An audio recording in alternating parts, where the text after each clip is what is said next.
Bonjour à tous. Merci au professeur Varé pour cette invitation et à la Ligue de m'avoir invité. Donc moi, je vais vous parler d'un sujet un peu technique, mais ça vous permettra de mieux appréhender les présentations suivantes qui sont plus cliniques.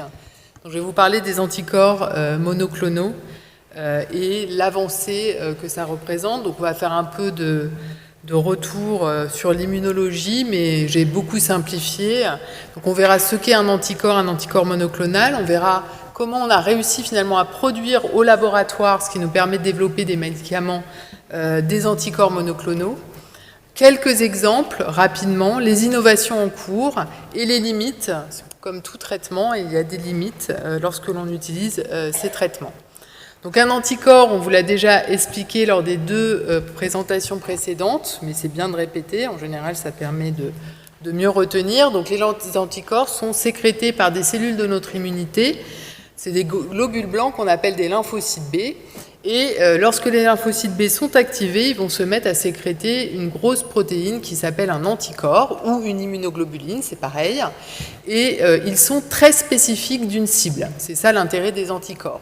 Donc, ils vont être capables, par différents mécanismes effecteurs, de nous protéger potentiellement contre, et très spécifiquement, contre un virus, une bactérie. Donc ici, vous avez une représentation très schématique et simplifiée. Mais vous voyez par exemple un anticorps des lymphocytes B ici, un virus qui entre dans un organisme. Ça permet l'activation des lymphocytes B qui se mettent à sécréter des anticorps et ces anticorps vont aller reconnaître très spécifiquement le virus. Ce serait le même mécanisme, par exemple, pour une bactérie ici. Et donc ces anticorps, en étant sécrétés, vont permettre potentiellement, c'est le but, soit de diminuer, soit de détruire les cibles qui sont recouvertes par les anticorps. Donc l'idée un peu de génie qu'ont eu certains chercheurs dans les années 70, c'est finalement de se dire mais pourquoi on ne se servirait pas de la propriété de nos anticorps que l'on produit naturellement pour soigner des maladies? Mais pour ça, il fallait réussir à les produire au laboratoire pour pouvoir faire des médicaments. Donc soigner par les anticorps, c'est un concept qui est relativement ancien, puisqu'en fait, ça fait depuis la fin du 19e siècle environ qu'on fait ce qu'on appelle de la sérothérapie. La sérothérapie, c'est quoi? C'est prendre du sang de personnes guéries, et en particulier la fraction un peu aqueuse du sang qu'on appelle le sérum. Et donc prendre le sérum de personnes guéries d'une maladie pour les injecter à des personnes malades. Et on savait déjà à la fin du 19e siècle que ça pouvait être efficace. Le problème, quand on utilise le sérum, c'est qu'en fait on a plein d'anticorps différents, donc on a un mélange d'anticorps ou d'immunoglobulines. Donc certains anticorps vont être capables de gérer la maladie et d'autres seront un peu décoratifs et n'auront pas beaucoup d'effet sur la maladie. Et dans ces cas-là, on parle d'un mélange d'anticorps qui est dit polyclonaux. Donc pour essayer d'améliorer cela et pour faire en sorte d'avoir que des anticorps très efficaces et très spécifiques finalement de la maladie que l'on veut soigner, l'idée a été on va passer à la suivante, de réfléchir à une idée pour produire des anticorps dits monoclonaux. Alors c'est un terme qui paraît peut-être un peu compliqué, mais on va comprendre ce que c'est. Donc les anticorps monoclonaux, pourquoi? Parce qu'on veut une immunoglobuline qui est la plus efficace possible pour traiter une maladie. Pourquoi la produire au laboratoire? Parce qu'on veut la produire de manière illimitée, donc en grande quantité, et puis surtout on veut pouvoir contrôler la qualité, parce que vous savez que les médicaments sont toujours extrêmement contrôlés avant de les injecter à des patients. Et puis surtout, l'idée c'est de se dire, si on sait produire des anticorps au laboratoire, peut-être qu'on pourra produire un anticorps dirigé contre une cible d'intérêt pour traiter une maladie pour laquelle aujourd'hui on n'a pas encore de médicaments efficaces. Donc comment on fait qu'est-ce que c'est qu'un anticorps monoclonal? Tout à l'heure, je vous montrais des lymphocytes B qui s'activent contre des virus ou des bactéries. Eh bien, en fait, il faut savoir que quand on est infecté par des virus ou des bactéries, nos lymphocytes B, on va en avoir plusieurs qui vont s'activer et donc on va avoir la production de plusieurs types d'anticorps.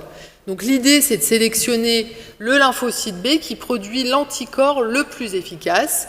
de réussir à l'amplifier in vitro, donc à l'extérieur de l'organisme au laboratoire, pour pouvoir avoir ce qu'on appelle un clone unique de lymphocytes B. C'est-à-dire c'est des lymphocytes B qui sont tous génétiquement exactement identiques. Et ce clone unique de lymphocytes B, il est capable de produire un anticorps, un mélange d'anticorps, mais là, tous les anticorps sont exactement identiques et tous capables de reconnaître exactement la même cible. Donc c'est ça qu'il a fallu réussir à faire au laboratoire, et ce qui n'était pas facile. En fait, finalement, on a réussi à le faire, enfin, pas nous, des chercheurs, il y a quelques années maintenant, mais pas si longtemps que ça, finalement. Dans les années 75, en fait, des chercheurs ont réussi pour la première fois à produire au laboratoire des anticorps monoclonaux, et ça a fait l'objet d'une publication dans la revue scientifique Nature à l'époque. Et comme ça a été considéré comme une découverte majeure, ça pouvait faire avancer la prise en charge thérapeutique avec de nouveaux traitements, ces chercheurs ont eu le prix Nobel de médecine pour cette découverte en 1984. Donc finalement, à l'époque, c'était dans les années 70, comment ils ont réussi à produire ces anticorps monoclonaux? Eh bien, ils se sont servis de modèles précliniques au laboratoire. Donc en fait, ils ont tout simplement injecté à des souris une cible d'intérêt en se disant la souris, elle va réagir, son système immunitaire va réagir contre la cible et elle va produire des anticorps dirigés contre cette cible. Et donc, ils ont sacrifié les souris, isolé les lymphocytes B de souris par des techniques un peu complexes. Ils ont réussi à rendre cette cellule immortelle pour avoir une cellule un peu usine, en quelque sorte, qui pouvait produire de manière indéfinie un anticorps monoclonal dirigé contre la cible initialement injectée aux souris. Donc ça, c'est la technique vraiment initiale de production des anticorps monoclonaux. Mais comme ces anticorps sont produits à partir de lymphocytes B de souris, eh bien, les premiers anticorps monoclonaux que l'on a utilisés chez l'homme étaient des anticorps issus de la souris. Donc ça, c'était un premier problème. Pourquoi ? Puisque le premier médicament qui a été commercialisé dans les années 80, en 1986, qui était un anticorps monoclonal produit selon cette technique, donc un anticorps vraiment de souris, mais qui reconnaissait une cible humaine, qui était utilisée dans la transplantation d'organes, eh bien cet anticorps, lorsqu'on l'a injecté chez des patients, les patients ont réagi, puisque c'est une protéine de souris, comme si c'était un corps étranger. Et finalement, on a observé un rejet, en quelque sorte, du médicament, avec des réactions inflammatoires très fortes et une inefficacité du traitement au long terme. Donc la solution a été développée par les chercheurs de se dire, finalement, il faudrait humaniser, en quelque sorte, les anticorps monoclonaux pour avoir des médicaments plus utilisables, mais mieux tolérés chez les patients. Donc ça, c'est ce qui a été fait grâce au développement de la recherche et des techniques, en particulier de biotechnologie. Et vous voyez ici sur cette frise le temps que peut prendre la recherche. Donc en 1961, on a décrit pour la première fois la structure des anticorps. Tout à l'heure, je vous ai expliqué que dans les années 75, on a réussi pour la première fois à produire des anticorps dans un laboratoire, et il a fallu attendre le développement, la compréhension et le développement du génie génétique pour pouvoir avoir les premiers anticorps commercialisés dans les années 86. Ensuite, il y a eu toute une recherche, tout un développement pour humaniser et avoir des traitements qui sont mieux tolérés par les malades. Ça a duré environ 30 ans. Et finalement, on est en 2024 aujourd'hui, mais en 2022, on a environ une centaine d'anticorps monoclonaux qui ont l'autorisation de mise sur le marché. Donc vous voyez que c'est du temps long, que dans les années 86, le premier anticorps monoclonal commercialisé qui a été injecté à l'homme. Et puis petit à petit, on a eu une humanisation des anticorps. Et à partir de 2006, on a eu les premiers anticorps avec des autorisations de mise sur le marché qui sont 100% humains et donc qui sont beaucoup mieux tolérés. Ça ne veut pas dire qu'il n'y a pas d'effet indésirable, mais qui sont beaucoup mieux tolérés par les patients. Donc quelques exemples maintenant, ce qui vous aidera à comprendre les prochaines présentations qui seront plus axées sur la clinique.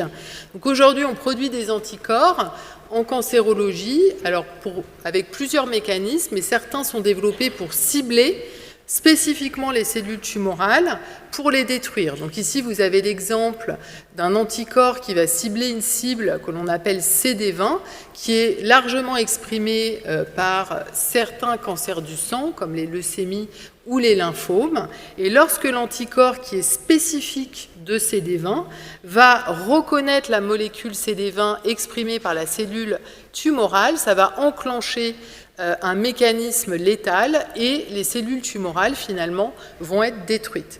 Donc l'intérêt d'utiliser des anticorps monoclonaux, c'est la spécificité, c'est-à-dire que ces anticorps ne vont reconnaître que des cibles qui expriment CD20 et pas d'autres types cellulaires. Un autre type d'anticorps monoclonal, donc là c'est pour une tumeur solide, c'est beaucoup utilisé dans les cancers du sein. Donc là c'est toujours la même chose, le but c'est d'avoir un anticorps qui va cibler des cellules tumorales et qui va permettre la destruction.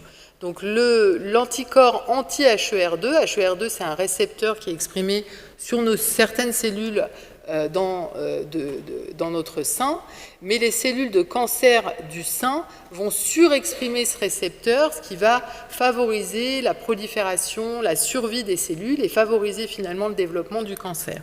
Donc l'idée, c'était de produire un anticorps qui est capable de cibler ce récepteur HER2 et en le ciblant, ça va empêcher l'action du récepteur HER2 et en empêchant cette action, les cellules tumorales vont arrêter de proliférer et vont mourir.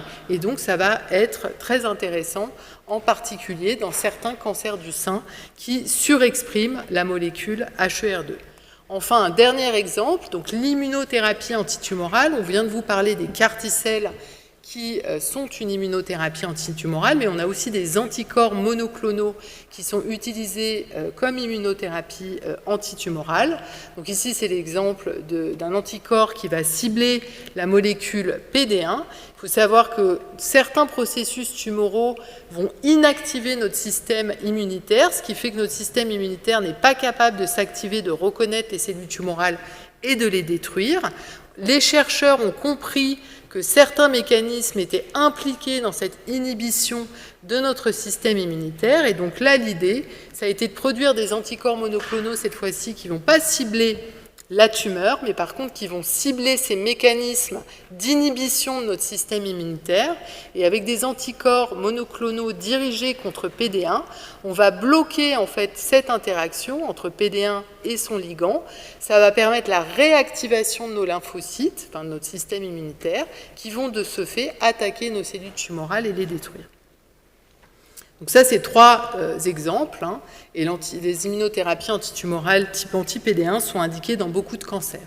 Donc il y a de plus en plus d'innovations qui dérivent de ces anticorps monoclonaux. Là, on a vu 3 exemples avec des anticorps qu'on dit entiers ou conventionnels, mais vous allez voir dans d'autres présentations qu'aujourd'hui, on développe aussi des morceaux d'anticorps qui sont aussi très efficaces, des anticorps bispécifiques ou même des anticorps qui sont conjugués à des molécules actives comme des médicaments, par exemple. Alors c'est juste pour vous montrer leur mécanisme d'action. Pour les anticorps bispécifiques, vous avez vu, les anticorps, ils ont toujours 2 bras. Ça veut dire qu'en fait, ils sont capables de reconnaître 2 molécules à la fois. Et bien, l'anticorps bispécifique, on va le modifier pour qu'il reconnaisse 2 molécules, mais 2 molécules différentes. Donc ici, c'est l'exemple d'un anticorps bispécifique, par exemple, qui avec un de ses bras va reconnaître la cellule tumorale et avec l'autre bras va reconnaître une cellule immunitaire et l'activer, ce qui va favoriser le rapprochement des cellules de l'immunité vers les cellules tumorales, leur activation et in fine la destruction des cellules tumorales. L'autre innovation très en vogue aujourd'hui, ça paraît un peu complexe, mais c'est des anticorps qui sont couplés à des molécules actives, c'est-à-dire qu'on a été collé dessus, par exemple, une molécule de chimiothérapie. L'anticorps, lui, il va servir de vecteur, de transporteur, finalement, de la chimiothérapie. Il va être spécifique par ces deux bras ici d'une molécule qui est très exprimée et uniquement, normalement, idéalement, par les cellules de cancer. Et quand l'anticorps va rentrer en contact avec la cellule de cancer va l'internaliser, manger l'anticorps, en quelque sorte, et ça va permettre la libération à l'intérieur de la cellule cancéreuse de la chimiothérapie qui va faire son travail et aller détruire les cellules de cancer. Donc l'avantage, c'est que là, on a un ciblage a priori très spécifique du cancer et on va aussi limiter potentiellement la toxicité de la chimiothérapie puisqu'elle ne sera délivrée qu'au niveau des cellules cancéreuses.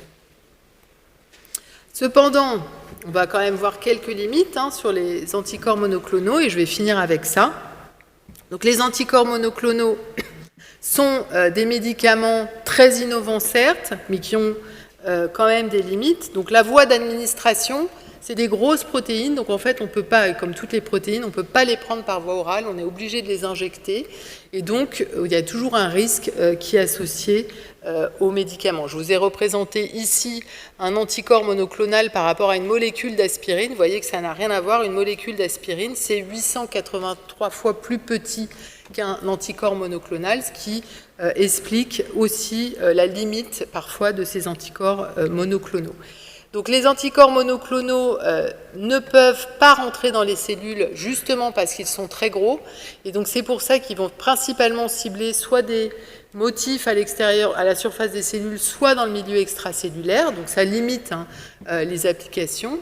Et puis, pour rentrer dans les tumeurs, comme c'est des grosses molécules, ils vont avoir du mal à accéder aux tumeurs, eh bien, il faut que les tumeurs soient correctement vascularisées, sinon il y a peu d'anticorps qui sont capables d'atteindre les tumeurs. Il y a évidemment, comme tous les médicaments, des effets indésirables. Il n'y a pas des effets... Alors, il peut y avoir des effets indésirables types, mais ça dépend aussi beaucoup de la cible de l'anticorps thérapeutique. Et parfois, il y a des effets qui peuvent être graves et peu prévisibles chez les patients. Ce sont des médicaments innovants, complexes, à prescription hospitalière en première intention et qui demandent un suivi médical rapproché pour les patients qui sont traités. Le coût est élevé. Vous avez compris que c'est des médicaments qui sont fabriqués grâce aux biotechnologies, au génie génétique. Donc, c'est coûteux de les fabriquer et ça se répercute sur le prix des médicaments.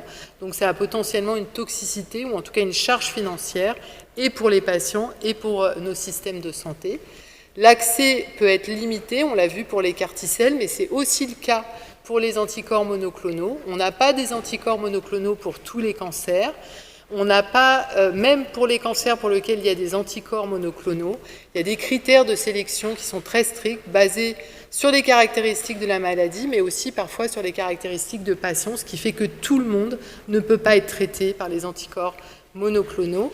Et aujourd'hui, avec le recul, on sait que des résistances à ces traitements existent, peuvent exister d'emblée la première fois que l'on traite le patient, mais peuvent aussi apparaître en cours de traitement et donc limiter l'efficacité de ces médicaments à long terme. Donc en conclusion, donc l'ère, ça c'est juste pour vous dire que l'ère principale de développement aujourd'hui, c'est l'oncologie, suivie de pas si près que ça d'ailleurs, donc c'est surtout l'oncologie, par les maladies inflammatoires chroniques. Donc en conclusion, c'est des médicaments assez complexes que l'on appelle médicaments biologiques. Ce sont des médicaments qui ont l'avantage de présenter une très grande versatilité, c'est-à-dire qu'on peut imaginer avoir une très large gamme de cibles thérapeutiques avec lesquelles on peut traiter avec les anticorps monoclonaux.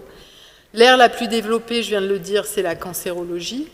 Aujourd'hui, il y a 1/5 des autorisations de mise sur le marché qui sont pour donner à des anticorps monoclonaux. Donc ça montre le dynamisme du développement en recherche, mais aussi du développement clinique de ces approches thérapeutiques.